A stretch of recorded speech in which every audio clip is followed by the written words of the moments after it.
What is going on, everyone? Welcome back to the channel. You got Kyle here from Sports Pulse, bringing you guys another UFC breakdown. This is going to be a total betting guide. I'm going to give you guys my fight breakdowns. I'm going to go a little bit quicker than I have in the past. I'm going to get the fight breakdowns done in about 20 or so minutes. And then we're going to have a parlay section. I'm going to give you guys my favorite parlays. I'm going to give you a couple of absolutely degenerate parlays that you can throw a couple bucks on for fun. Then I'm going to give you some prize picks, some underdogs, all the daily fantasy kind of stuff. I'm going to give you guys 2 slips for that. And I'm going to give you guys throughout the video a couple props that I'm liking. I hope to make this experience a little bit better. I'm trying to give you guys a complete betting guide here. I'm not just trying to give you guys the breakdown anymore. I want to elevate the game to the next level with a complete and total betting guide. How I'm putting my money, where I'm putting my money, and just how I see the fights going. So without further ado, man, let's get right into this. First fight here, we have Melissa Mullins taking on Claudia Segula. Now, both fighters 6-1, obviously, as you can see. And the thing is, we don't know anything about these fighters. To be completely honest, Melissa Mullins, her best win is Daria Zalesniakova on the regional scene in Aries FC. We can't really look too much into that. It was a first round finish. Obviously, Daria was brought into the UFC more for her looks than her fighting abilities. She's just losing to Eileen Perez. It's just not a great look to be getting finished by fighters like Melissa Mullins and Eileen Perez. Now, Claudia Segula, on the other hand, a little interesting. I'm watching her tape. She looks small in the octagon. She doesn't look like a 135er. And then in her last fight, she weighed in at 148 pounds. It was like a mixed rules, kind of weird kickboxing fight. Every time they clinched, they'd break them up, push them away from each other. And the fight before that, she weighed in at 140 pounds. She hasn't made 135 in like 2 years. She has made the weight. I'm not saying that she can't make the weight. I'm saying that she's going to look small in the octagon. Melissa Mullins, I think she's going to win this fight with takedowns. I think she's going to get takedowns whenever she wants to, and she's just going to grind out a decision. I think this fight's very sloppy. I see it going the distance. I just don't think Claudia Segula is brought into the UFC for her skill, much like Daria Zalesniakova. I think she was more or less brought in for her looks. And I think Melissa Mullins will just grind this fight out. A lot of cage control, a lot of ground control. It's going to be a very boring decision, but I can see a 29-28 for Melissa Mullins. Next fight up here, we have Tresean Gore taking on Tolio Tricoli. Now, this one's a battle of the inactives, okay? Tresean Gore, we haven't seen him in 2 years. He's been battling some injuries. I believe it was a shoulder and a wrist. Scheduled to fight Bo Nickel a while back. That was right after his Josh Fremd fight, or shortly thereafter. A lot of people were saying he was going to gilly Bo Nickel on a takedown because he just wrung Josh Fremd's neck out. I don't see the fight that way. I think Tresean Gore is a little overrated. I think he was brought into the UFC a little too soon in his career. I would have liked to see Tresean Gore progress on the regional scene for a while before being brought into the big leagues. However, you can't take that back now. Got knocked out by Cody Brundage, which is just never a good look. Went the full distance with Brian Battle and then get knocked out by Cody Brundage. I don't understand how that entirely works, but that's what happened to this guy, alright? And Antonio Tricoli, we just saw him make his return to the octagon against Shara Magomedov, and after about 3 or 4 minutes, he didn't have anything for Shara. He was just a punching bag until he was inevitably TKO'd on the feet. And, I mean, Shara was looking really good against Armin Petrosian, so I think him going that long and frustrating Shara a little bit with the boxing early on, I think that's a good sign. His size difference is something we have to highlight here. 6'5" in the 185-pound division. It's weird, man. It's weird. He's got a very strange build. Formerly on PEDs, something you have to bring up when you're raking down his fights. I don't think he's on PEDs so much anymore, but you have to mention the fact that he was. And this guy just kept pulling out of fights, man. In 2024, he was supposed to have 2 fights. He was supposed to fight Omar Sy. He pulled out of that one, and then he was supposed to fight Ikram. Then Ikram got rebooked to fight Robert Whittaker.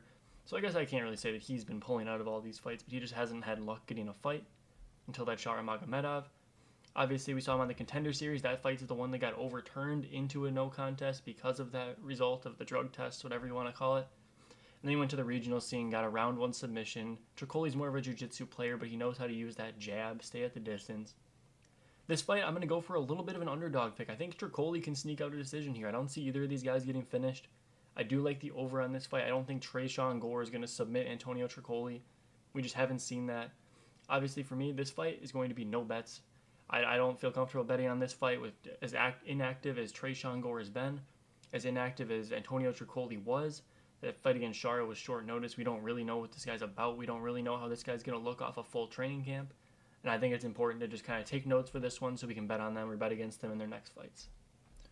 We go on to the next one here. Cody Stamann taking on Damon Blackshear. Cody Stamann's kind of got that short, stocky rustler build. There's going to be a big height discrepancy in this fight and a big reach discrepancy as well. Damon Blackshear has very long arms. He knows how to use them. He keeps that little kind of outside kickboxing range.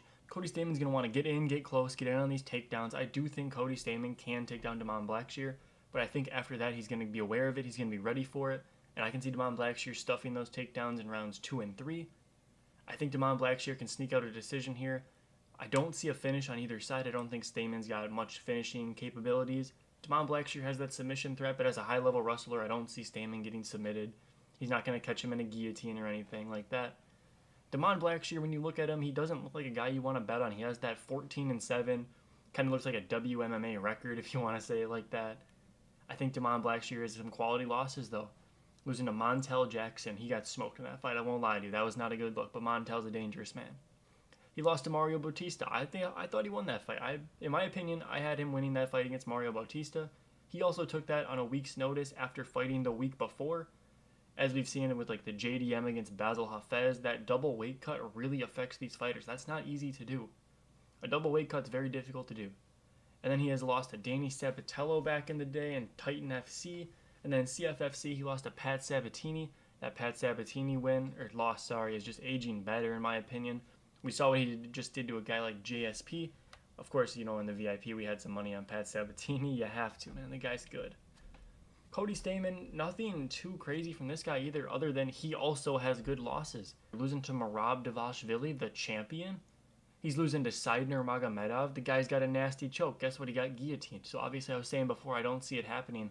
Side goes for that. Side kind of fishes those out. Cody Stamann, I don't think he's going to dive into that again. It's possible. Anything's possible, but I don't think that's going to happen again. And then he has losses to Douglas Silva de Andrade, the tough customer for a lot of these guys. Not the greatest look, but Douglas Silva de Andrade is no bum. And then recently he just had a loss to Taylor Lapilus. We were all over Taylor Lapilus in that fight. We had him by decision for like plus 100. Really shitty line. You don't usually want to be betting props for plus 100, but we were confident, man. We cashed out on that one. And yeah, like I said, I think Damon Blackshear can just kind of stuff those takedowns, keep this fight in the range that he wants it to be, and I think he's going to squeak out a 29-28 decision. Up next, we got a fight that I'm actually anticipating a lot. I've been looking forward to this fight for quite some time. Quite some time, meaning like the month or so it's been announced for it, nonetheless. Matthew Semelsberger taking on Charlie Radke, and I'm pretty high on Charles Radke here. I think Charles Radke is a very good fighter.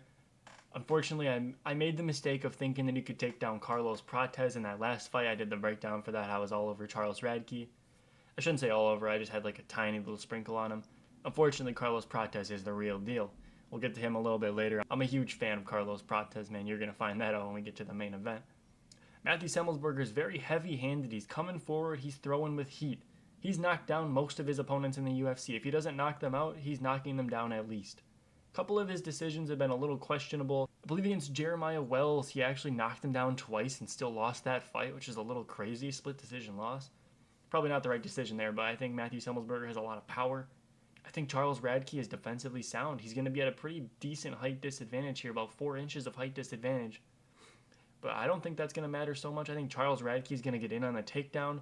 I think he's going to choke out Matthew Semelsberger. Now, I think a decision's a lot more likely, but I think if you want to sprinkle something a little bit degenerate, when we get to the degenerate parlays, I'll be talking about the submission prop here. Keep that in the back of your head, all right? I think Charles Radke's going to win this fight with the rustling. I don't think he should strike with Matthew Semelsberger. He wanted to strike with Carlos Prates. He found out the hard way. You don't do that, all right? I think in camp they should be focusing. They're going to be looking at that power, looking at how he can duck under those big shots and take Semelsberger down.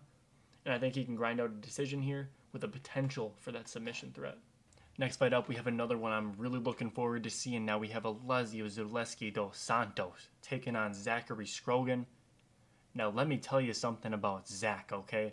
I was looking at this guy's record. I was like, holy shit, this guy's like 7-0. He could be a decent prospect. This guy's probably going to be on the Contender Series. Well, I could not have been more wrong, guys. Let me break down his last couple fights here. His last fight, I was looking, it's Zach Busia, okay? Now, I feel like I've heard of his name somewhere along the way doing some research, so I'm looking at it. If this would have been a good win back in, 2017, you want to know what Zach Busia's been doing in his last 9 fights? Oh yeah, he's 1-8. 1-8 in his last 9 before fighting this fucking Zach Scrogan guy, alright? Zach's out there. He's going for it. He's putting hands on everyone early. But these guys don't belong in the cage. Zach Busia, he's 40 years old. This guy's been washed for 5 years. Fight before that, we have Josh Weston. You want to know what this guy's been doing? This guy is 1-14 in his last 15 fights. 1-14 in his last 15 fights. This guy's not fighting real people. This guy's fighting these journeymen that have been washed for years in these regional promotions. This guy's 42 that he beat in his second to last fight, man. These guys are fighting for paychecks. They're trying to feed their families. Zachary Scrogan's trying to make a name for himself. I get it. He's getting these first round finishes, second round finishes. It doesn't mean anything. Zaleski dos Santos, he's seen shit like that before. Did you see what this guy did to Benoit Saint Denis? A lot of people still have pretty high regards for Benoit Saint Denis. He just has a very difficult time getting out from that mounted position that Moicano had him in. I think BSD's still a savage. You see what Zaleski dos Santos did to BSD? He brutalized him. That fight should have been stopped after the first round. I mean, it's crazy. That was one of the worst beatdowns I've ever seen. Zaleski dos Santos put the hands on him. This guy knocked out Strickland with a wheel kick. Zaleski dos Santos is good. I was really looking forward to his fight with Nicholas Dalby. I was having a tough time picking that fight. I'm not having a tough time picking this one. Yeah, I know he's a 5-1 favorite. I'm going to look for the knockout prop. Zaleski dos Santos is going to knock the shit out of Zach Scrogan. It's not even going to be competitive at all. Gaston Bolanos taking on Cortavius Ramios. Now this fight right here is a little interesting because I'm not sold on Cortavius, but I do think that his ground game should give him an edge in this one. Gaston Bolanos, this guy hasn't done anything that's really impressed me yet. He was a punching bag against Marcus McGee. McGee got ahead early. Bolanos was playing from behind. He didn't have a chance. He beat Aaron Phillips. Congratulations. Aaron Phillips is 0-4 in the UFC. He's not even with the UFC anymore. He had 2 stints. 0-2 both times. Gone. Forever. Bye. He's just not... Bolanos hasn't proven anything to me yet to make me think that Cortavius isn't going to go in there, take him down, and grapple. Now, when you're betting on Cortavius fights, you do need to worry about the fact that he goes all in. It's the same reason he got clipped by Ramon Tavares on the Contender Series. He goes for it, okay? He's not going to play that Sean Strickland little jab from range, teep kick kind of game. He's going in there and he's going for it. He's kill or be killed, and I love to see that. I think in this fight he can take down Bolanos and choke him out, but I can't lay the minus 300 price tag on him because of the fact that he just goes in. Bolanos has a little bit of power. If there's a chance he puts him away. It's not a good chance, but there's a chance nonetheless. I don't know if I could take that risk for minus 300 on the price tag, but give me Cortavius by submission. Next fight up, we have Karolina Kopelkiewicz taking on Denise Gomes. Now, this fight right here is a little interesting because Karolina is getting up there in age. It's finally started to catch up to her. She had that little Linsanity run after taking like 4 or 5 L's in a row. She racked off 4 or 5 wins in a row, which is kind of strange to see. We were riding on her for a few of those fights. We made some good money betting on Karolina to beat those guys. Now, it's kind of crazy because in all those fights when Karolina was coming off losses, she was never the underdog. People still understood the game that she brought to the table, the game that she once presented, and the fact that she could still replicate that game plan. Now, Denise Gomes is a lot younger, and I think that's important in this fight. I think she's going to be quicker. I think Denise Gomes should win a decision here. She's not going to knock out Karolina. She knocked out Bruna Brazil, knocked out Yasmin Uraguchi or whatever the hell, Uregui, however you want to say her name. She knocked her out in like 20 seconds. I had Gomes by decision in that fight. I was a little upset that she got like the fastest knockout in strawweight history. But can't be too mad about it. It was a great knockout. I just think that Karolina is kind of over the edge, you know? She's a little past her prime, clearly. But I think that Karolina's kind of done. They're trying to get her out. I will say, this fight is way too wide. Denise Gomes should not be minus 500, minus 600. If it gets to the point where I can collect a 5-1 tag on Karolina, you have to play it. I'm not laying down 7-1 on Denise Gomes. I'm going to have to take that plus 500 on Karolina if it presents itself. Okay, this fight's obviously going to decision. It's a women's WMMA fight with not really a big submission threat. I think this fight's going to decision. I think Karolina has a chance. It's not going to be a 30-27, generally not with Denise Gomes fights. It's going to be a 29-28, could be a split decision. I think you want to look at that plus 3.5 for Karolina. You want to look at maybe that Karolina by split decision prop. That's going to be some big money. Next up, we have Mansour Abdulmalik taking on Dusko Tudorovic. Now, Mansour is still very green. He's a very green fighter. We don't know a lot about him. Only 6-0 professionally. Obviously got that win on the Contender Series that showed us he has a little bit of cardio and he's got heart. If it's wrestler versus wrestler, he's willing to take it to the ground. He's still going to get his takedowns and he's going to ground and pound you out. He didn't look horrible. He didn't look too gassed. He actually looked pretty good. Dusko Tudorovic, on the other hand, coming off of an injury. He's been off for over a year. It'll be interesting to kind of see how he looks now. I think coming back off the injury against a guy like Mansour is crazy, but in my opinion, Mansour is going to be able to get the takedowns, but he has to watch out for that creative kind of Muay Thai striking. Muay Thai is kind of Dusko's thing. He's very, very skilled there, but I do think he's one-dimensional, and that's going to be his flaw. This guy, I mean, we're talking about a guy that knocked out Michel Pereira years ago. I mean, this guy knocked out like a very early on Michel Pereira, but that's still a great knockout to have. His losses are kind of understandable too. You're losing to Gregory Rodriguez. Yeah, that's probably going to happen. You're losing to Chidi Njokuani. I mean, that guy hits pretty hard, man. You get hit with an elbow there. That's going to end the fight. And obviously the injury occurred against CLD. That's not how you want to win a fight, not how you want to lose a fight, obviously. But I think that kind of shows where he's at in his career. I think Mansour is going to go in there. He's going to take him down. If he doesn't ground and pound him out, I think he's going to win a decision here. I do think Dusko is pretty tough. And give me Mansour by a decision. Next fight up, we have someone that has made me a lot of money recently, Jillian Robertson, taking on Luana Pinheiro. Now, Luana Pinheiro is a little bit questionable in my opinion. One of her most recent wins was just an illegal upkick from the other opponent that ended the fight. And then kind of her staple win that got her ranked in the division is against Michelle Waterson Gomez. Now, I don't know if you guys are like aware, but that's not a good win. Like, that's not a win where you should be like, oh my god, yeah, that's a real good win. She beat Sam Hughes and Michelle Waterson Gomez. We gotta rank this girl. I mean, no. That's not how it works. Jillian Robertson, on the other hand, just obliterated Michelle Waterson Gomez. Not a split decision. She obliterated her. That was a decimation. That fight, in my opinion, I thought that fight was going to be over multiple times. Michelle Waterson had some elite takedown defense. Jillian Robertson didn't care. Jillian Robertson got her takedowns. She mounted, did everything right, won every single round in that fight. Finishing Polyana Viana like that is crazy. That was a very impressive win. I had a lot of money riding on her for that fight. A lot of money riding on her for Michelle Waterson Gomez.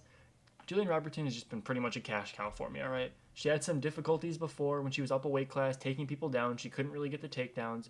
She's improved that part of her game. I think she's going to take Luana Pinheiro down, and it's going to be over. Luana Pinheiro recently tried to grapple Vivian Davies for whatever reason she wanted to do that. I don't know why in God's green earth you'd want to do that. She got submitted under a minute. I mean, that's what's going to happen. Vivian's an animal, okay? Luana Pinheiro then went and got submitted by Angela Hill. Angela Hill is not finishing anybody. I think the over 2.5 is like the most safe bet you can ever have in any single fight for an Angela Hill fight. And then she went and finished Luana Pinheiro. That just kind of shows you where she's at in the career. Jillian Robertson inside the distance easily. Next fight up, we have my man, Gerald Meerschaert. I've won so much money on this guy. Last time out, we called it perfectly, the round 2 submission. We predicted that fight to a T against Edmund Shabazian, and I hope to do the exact same for this Gerald Meerschaert fight. He's fighting Rainer de Ridder, the 1FC double champion. You might think, oh, it's a 185 fight. He was probably the champion 185, 205, maybe 170, 185. No, this guy was the champion at 205 and 265. Fighting some bums, dude. Rainer de Ridder is not good. This guy's striking makes me wonder if he's a fighter. A lot of people say that about Gerald Meerschaert. Gerald Meerschaert has some technical boxing. He's not good. His game is not striking. But you know what I'm going to say? I'm going to say the GM3 is not going to get judo thrown around like a little doll. He's not going to get ragdolled by Rainer de Ridder. It isn't going to happen. Rainer de Ridder is also out of his prime, first of all. He is not as good as he once was. If this fight was like 5 years ago, maybe I'd be picking Rainer, but guess what? I'm not. I'm picking Gerald Meerschaert. I think he's going to keep this fight standing. I think he's going to work his boxing. I think he can wear on de Ridder. I think de Ridder's going to be gassing himself out, shooting these takedowns. From fighting at heavyweight in 205, I know he was looking a little bit plumper. He wasn't really like building all that muscle. The weight cut's not going to be that easy. He's going to be gassing a little bit more than we've seen recently from him. And GM3 always looks a little gassed out. But guess what? In round 3, you know what he did to Bruno Silva, the man that went 3 full rounds with Alex Pereira? Gerald Meerschaert knocked him out with the cross, and then he jumped the ghillie. I think GM3 is incredibly live in this fight. I think GM3 can get a TKO in round 3. My official prediction is going to be GM3 by decision, which is a little rare because GM3 is not a guy who goes to decision. A lot of wins and not a lot of decision wins, guys. All I'm going to say about that. The little sprinkle I have for you guys is GM3 by knockout. I think he can keep this fight standing, work his boxing, tire de Ridder out, and just kind of get a standing TKO against the cage maybe in those later rounds. Next fight up, we have one that I'm kind of struggling to pick. I'm not too really fond of either of these guys. I don't think either of these guys are going to be that great in the UFC. They're both a little bit new, a little bit green. Ricky Turcio's coming off the loss to Raul Rosas. He scared us for a little bit. He had his arm by that chin of Raul Rosas, but that thing is massive. You're not getting your hands underneath that. Then Bernardo Sopaj, however you want to say his name, he was beating up Vinicius Oliveira last time out. And then he got flying kneed into the next dimension, okay? That was a very brutal knockout. I'm kind of worried about this guy. It's part of the reason I'm not touching the fight. Now, Vinicius Oliveira, he was getting out grappled, so I thought, oh, Ricky Simone's going to destroy this guy. We found out Ricky Simone doesn't have a single ounce of fight IQ, okay? Ricky Simone sucks. So, I'm kind of tempted to go Ricky Turcios here just because of the level of experience. He's been in the UFC a little bit longer. He's fought more guys that are quality. But Bernardo Sopaj looked pretty good last time out, so I don't know. If you had to, you're forcing me right now to make a pick. I'm going with Bernardo Sopaj, okay? By decision, probably. But I'm not confident in that at all. I'm going to tell you guys, in my opinion, don't bet on this fight. I don't have a good read on this. I think it's hard to have a good read on this fight. We don't really know too much about either of these fighters. Main event of the evening, we have my man Carlos Prates taking on Neil Magny. Last time out, 2 months ago, might I say, Neil Magny was knocked out by Morales.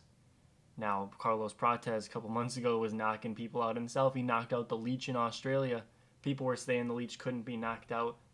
Guys, Carlos Prates, I have in the Discord or in the VIP, whatever you want to call it, when I'm sending out my plays for everyone to tail and follow, I stick to like 1 unit. 2 units is generally the most I'll ever go, and that's like if I'm very confident in a 2-leg parlay or something.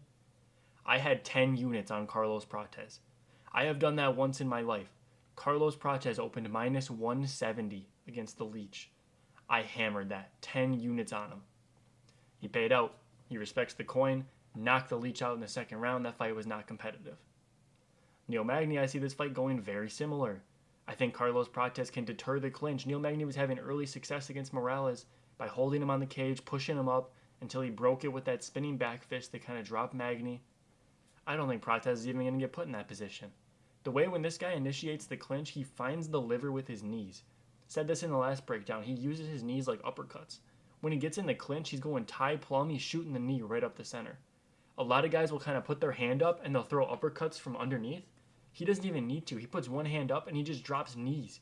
He's driving knees all the way up because of his height here. Now, Neil Magny, I don't know if you're going to be able to do that against him because he's so long and lanky. But I don't think that's going to matter. I think Carlos Prates, he's going to be able to stop the takedowns, first of all. When this guy's fighting, he's dancing around. He has that Muay Thai kind of showboat style. His hands are on his hips. He doesn't block, okay? Carlos Prates has a very good chance of getting chinned when he finds someone with sound defensive striking and a good 1-2 down the middle. Neil Magny isn't that guy. Neil Magny's not going to be able to put Carlos Prates out. I think you have to have a very fast 1-2 and you have to be able to catch Prates as he's doing his little kind of where he dances around a little bit. He's looking for the shot on the liver. Neil Magny is not the guy that's going to put Carlos Prates out, but somebody will, okay? I don't think Carlos Prates is going to have a flawless run to the title, knocking everybody out. I think a guy like JDM would absolutely spark Prates, but that's just that's down the line. We're looking past Magny. I think you can in this spot. I think Carlos Prates is the real deal. He's not going to get caught up by a guy like Neil Magny. Give me that round 2, round 3 knockout after a little slow, kind of methodical pace in the first couple rounds. All right, now as promised, we're on to the later sections of the video. We're going to be looking at parlays. We're going to be looking at some straight bets. We're looking at some fun stuff here. I think for the first layout, I'm going to craft this parlay with you guys right here, all right? I think if we're going for a safe parlay, in my opinion, I think Mansour is pretty safe. I think generally speaking, Zaleski dos Santos, obviously he's going to be safe. We have a minus 200 here. Now, if you don't want to lay, say, 2 units to get that minus 200, I understand. I completely do get that. I think at that price, you could throw in probably Bernardo Sopaj minus 360. I'm not going to be playing that personally. I think you throw in Jillian Robertson. You have a minus 110. I'm a big fan of this parlay. I might play this myself. Now, I already have some money diversified on these fighters already as VIP plays, so I'm going to do a half unit play on this. $25, $50 is a unit for me.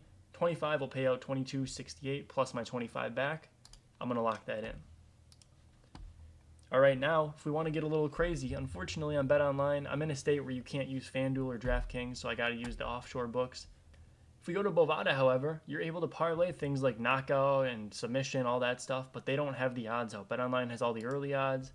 You go here, we have a couple things here. We're going to get Carlos Prates by knockout. I feel like you have to bet that. I mean, just, you have to, man. You just have to. And then if we go here, let's see what else we can kind of find here. Jillian Robertson. I do like this one a lot. Let's go with, fight does not go the distance. I love that. Because I'm guessing they're not going to have Jillian Robertson inside the distance either. No, I'm not seeing it. All right, so we have a two-legger here. That's a minus 106. Even money right there. I do like that parlay a lot. Now let's try and make one more parlay here for all the fellas back home. Now this one, I'm actually just going to tell you guys about this one. I don't have this locked in right now, obviously, but I will when it's available for me. So we're going to go back to BetOnline to find the odds for it because they have more odds here. Now we're going to go with Charles Radke. I'm going to be looking for that inside the distance. So that's a plus 215. That'll go on the parlay. Now you want to take it down here. Let's go with, where am I looking? Where's Cortavius? We're going to be going Cortavius by submission. Plus 175 on the parlay. Now that's going to be some juice right there. You could just lock in the two-legger. Now stay with me a little bit. We're going to get crazy here, okay? We're going to get a little crazy. They don't have anything for Elijah Zaleski. You can throw him by knockout on there. It'll probably be like minus 300. It is what it is, man. And then we are going to take, you know what? I'm doing it. Guys, you don't have to do this one with me. You can just lock in these two. I'm very confident in these two here. But we're going for Gerald Meerschaert inside the distance, plus 350. This parlay right here will make you rich, all right? Obviously, Gerald Meerschaert's nowhere near as much of a guarantee as the other two are. Nothing's a guarantee in betting. These are just some parlays I like to have fun with. I like to make them sometimes. We'll see if it hits, man. You can bet this on, like, I think Fliff. You can bet this on Rebet, Bovada, FanDuel, DraftKings, all that good stuff. Lots of options there.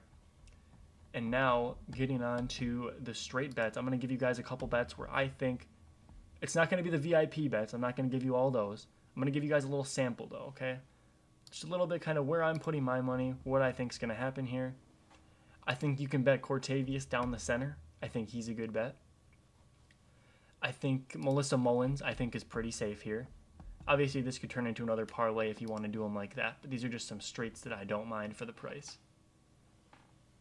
And I think, Jillian Robertson, that's a little too expensive for me to play a straight. Damon Blackshear, a little too expensive. I think Mansour's a little too expensive too. I'm kind of looking at these. These are the ones I'm liking right here. These two I'd probably play as straights. I might have some action on those in the VIP already. Maybe, maybe not. We'll see how that goes. But I think these are some good ones right here. And now onto the Prizepicks and Underdog section here. Let's get these DFS apps going up. All right, I'm going to shrink the FaceTime a little bit here for you guys. We're going to get into these parlays a little bit. I'm going to give you guys 4 props I like. You can take them as 2-leggers, take them as 1. Maybe you want to run a 3-legger, something like that. Just some options here. Like I said, I don't think Trayshawn Gore's getting a finish. I think this fight's going to decision. I like the less on his fantasy score. I think that's dependent on a very dominant, wrestling-heavy decision, or maybe a lot of strikes in a war. I don't think Trayshawn Gore's going to do that. I like the under there.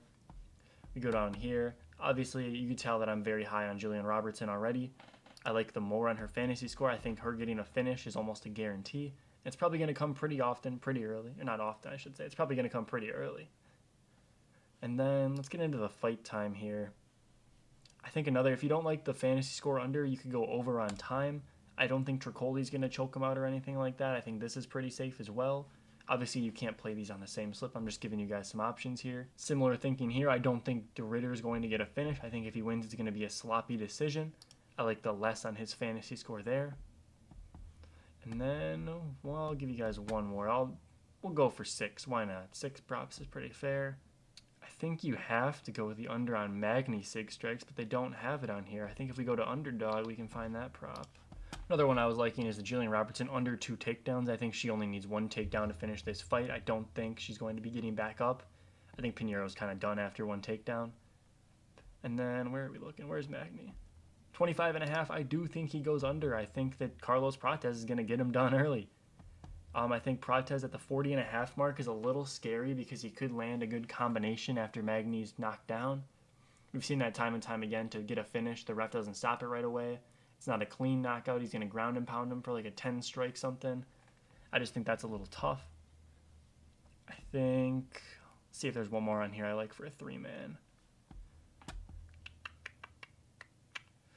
I do kind of like the over on Gerald Meerschaert strikes, 25.5. I don't think this fight's going to hit the mat as quickly as a lot of people think it is. I think it's going to be a lot of kind of pitter-patter jabs. Maybe it's going to look like that Petrosky versus Meerschaert fight where there was a lot of striking going down because neither one of them could really take down the other guy. And I like this slip a lot right here. I'm actually going to lock this in right now for a unit. Now, like I said earlier, $50 is my units for straight bets and stuff like that. For DFS, parlays, and all this stuff right here, it's going to be $20. I'm actually going to flex this because I don't want to, you know, with this stuff, there's so much variability. Say Pinheiro just drops to a knee, they count it as a takedown, then she gets back up, and Jillian Robertson drops her back down. Well, guess what? That's going to probably go over then. And if Magny can somehow keep Prates off of him, there's just a lot of room for error. So give me $20 on the flex play option. Hope you guys enjoyed this new style of video, giving you guys some straights, some parlays, a degenerate parlay, some Prizepicks Underdog, and a full fight breakdown. Video is going to be a little bit longer than you guys are probably used to, but that's alright in my opinion. If you guys want to view it, I'm more than happy to provide this kind of content. I can do this similar thing for the NFL if you want NFL parlays, NFL props, all that stuff included in our NFL breakdowns. Let me know, man. Tomorrow, look to expect an NHL video, a Prizepicks NHL video. I can break down the games, give you guys some plays, give you guys a 2-man, maybe a 4-man. Lots of games going on. It's going to be a good time. And yeah, join the VIP. If you want to get in for 50% off, only 50 cents a day. 50 cents a day. You can't beat that value anywhere in the space. Use code Jaden Reed, a Packers wide receiver. I'll put it up on the screen right here. Or over here. Wherever I'm looking, the camera's backwards. It's got me all tripped out. I'll put that up on the screen for you guys. Join in, 50 cents a day. Honestly, if you join for a month and you don't like it, I wouldn't look at you funny if you don't come back, but I promise you'll love it. We've been killing it, coming off an NHL sweep yesterday. And yeah, we'll catch you guys in the next one, man. Peace out.